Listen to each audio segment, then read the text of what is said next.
So first of all, it's a pleasure having you here with us. My first question is that the Real seemed to have a rough start in the beginning of the season, but now you seem to find your way to come back. What was the key point to that return? I think that the fact that we have 5-6 new players like in the rotation, that we have a lot of new guys, we have to adjust on them, they have to adjust on us. So I think that rough start did pretty good, like against us. But right now we're back and fully with confidence, and we're trying to get the momentum going like we did last year. When the results weren't good, did it affect your mindset?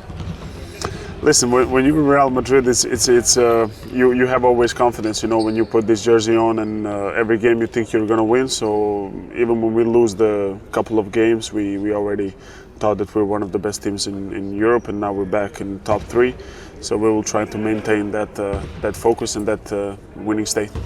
I think the comeback began against Panathinαϊκos in EuroLeague. So you met the team that deprived your chance to win the EuroLeague title. How did you see Panathinαϊκos? Yeah, it was a very special game for us. You know, first game against them after the finals. They're a great team, so we were trying to find our rhythm against them. You know, I wouldn't say it was revenge, but some kind of motivation was in the locker room. So we have utmost respect for Panathinαϊκos, but we came hard and we won that game. And now you have Olympiacos, another Greek team, another team you faced in previous finals. So, do you think with the big moves that Olympiacos made with Ivan Fournier, Sasa Vezenkov, and the big budget of the team, that can fix the mentality of the team? The big budget make the teams. Listen, Olympiacos is always a great team, especially in front of the home crowd. They're always candidates for Final Four, so we have to respect that. They're one of the greatest teams in EuroLeague history, so they always have a great team, great coach. And now with those new guys, Evan and Sasha came back, so they have a lot of talent in the team, but you never know, in one game everything can happen. And I'll bring you back 10 years ago. You were close to sign with Olympiacos. Yeah. What happened there?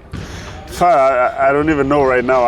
I'm just passing by the gym where I was practicing with Coach Bartzokas. We were practicing in a little gym. So every time I come here, it feels like it feels like a little bit like a home, because I was here very young, very first experience with the big team. So I was very grateful for Olympiacos that they brought me and try out with me. So you know, it has nice memories every time I see this logo, and I'm very grateful for that. Till now, was there any other time that you were close to sign with a Greek team? No.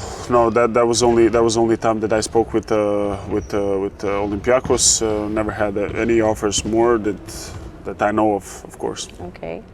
And now Real, you know, some big stars of the team retired this year. Yeah. How did this fact affected you?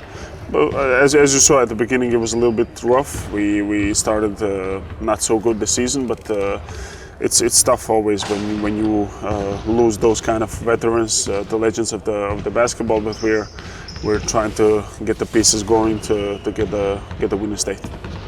And the team made some statement moves by providing your teammates some big contracts such as Hezonia, Tavares, Campazzo.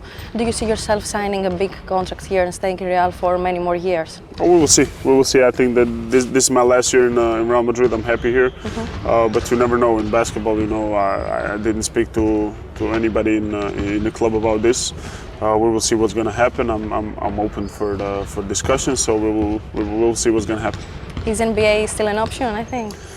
Oh, listen, you never know. As I said, in basketball and in life, you never know what's going to happen tomorrow, so I'm open for everything.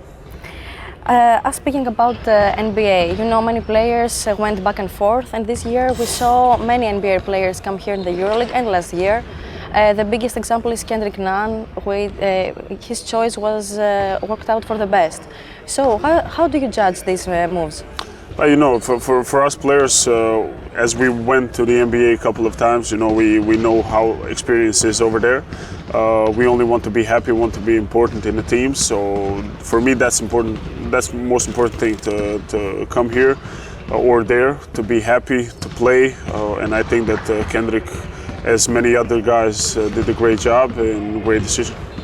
And many people say that this year's EuroLeague is the hardest one, the most competitive one.